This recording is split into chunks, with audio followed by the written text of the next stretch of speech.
kasih atas kesempatan yang diberikan kepada saya. Perkenalkan, nama saya Ikil Sri Pintauni Modok dengan NIM 2101050085 dari Prodi Pendidikan Fisika Universitas Nusa Cendana. Di sini saya akan mempresentasikan materi mengenai kecerdasan majemuk. Kecerdasan majemuk. A. Pengertian kecerdasan majemuk. Kecerdasan majemuk adalah salah satu teori belajar yang dikemukakan oleh Howard Gardner, seorang pakar psikologi dan pendidikan yang berasal dari Amerika Serikat. Teori belajar Howard Gardner pertama kali dikemukakan pada tahun 1983. Sebelum Howard Gardner mencetuskan ide dan pengertian dan kecerdasan miliknya, kecerdasan anak hanya dinilai berdasarkan IQ dengan standar tertentu. Kecerdasan majemuk adalah konsep penilaian kecerdasan anak dengan beberapa tolak ukur kemampuan atau merupakan pendekatan perkembangan dalam belajar yang ditandai anak bertumbuh dan perkembangan.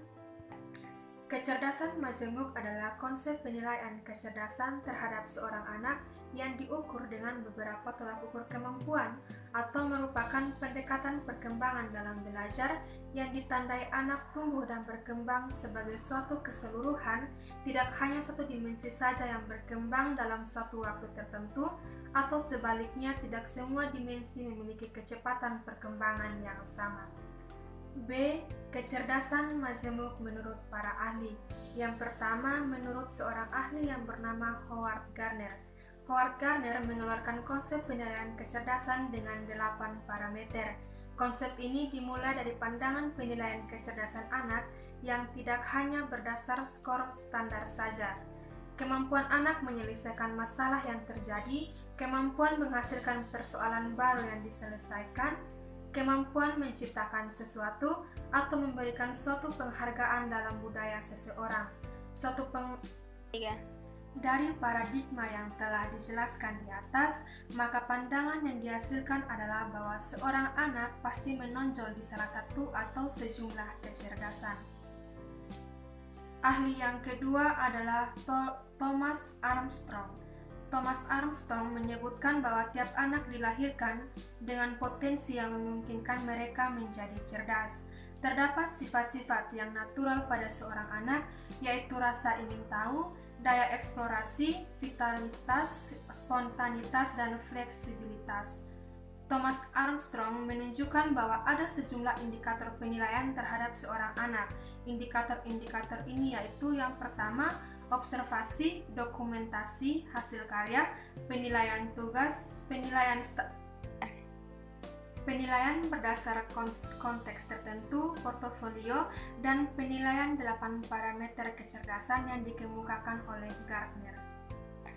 Bagian C, konsep kecerdasan majemuk. Konsep-konsep kecerdasan majemuk yaitu yang pertama, satu jenis kemampuan tidak cukup untuk menyelesaikan berbagai persoalan manusia secara menyeluruh. Yang kedua, setiap anak punya karakteristik kecerdasannya sendiri. Yang ketiga, setiap anak memiliki kebebasan cara belajarnya sesuai dengan kecerdasan yang dimiliki olehnya. Yang keempat, setiap lingkungan anak memiliki fasilitas untuk mengembangkan kecerdasan majemuk yang dimiliki oleh setiap anak. Yang kelima, penilaian kecerdasan anak harus kontekstual dan terkekang pada tes tertulis dengan standar yang normal. Yang keenam, proses belajar anak tidak terbatas pada batas-batas yang tertentu. 3. Proses belajar seorang anak tidak terbatas pada batas-batas tertentu. D. Macam-macam kecerdasan majemuk. Terdapat 8 macam kecerdasan majemuk, yaitu sebagai berikut. Yang pertama, kecerdasan verbal linguistik. Kecerdasan ini adalah kecerdasan yang terkait dengan kemampuan seorang anak untuk memakai bahasa secara efektif. Yang kedua, kecerdasan logis matematis. Kecerdasan ini adalah kecerdasan yang dimiliki oleh seorang anak yang terkait dengan kemampuan analisis masalah secara logis, Yang kedua, kecerdasan logis matematis. Kecerdasan ini adalah kecerdasan yang dimiliki oleh seorang anak dengan kemampuan untuk menganalisis masalah secara logis, menemukan pola atau rumus, serta melakukan analisis. Yang ketiga, kecerdasan spasial visual. Kecerdasan ini adalah kecerdasan imajinasi dan berbagai pola bentuk. Yang keempat, kecerdasan kinestetik jasmani. Kecerdasan ini sering juga disebut sebagai kecerdasan gerak tubuh. Anak dengan kecerdasan ini mempunyai kecenderungan memiliki kemampuan kontrol dan koordinasi anggota tubuh di atas rata-rata. Yang kelima, kecerdasan musikal.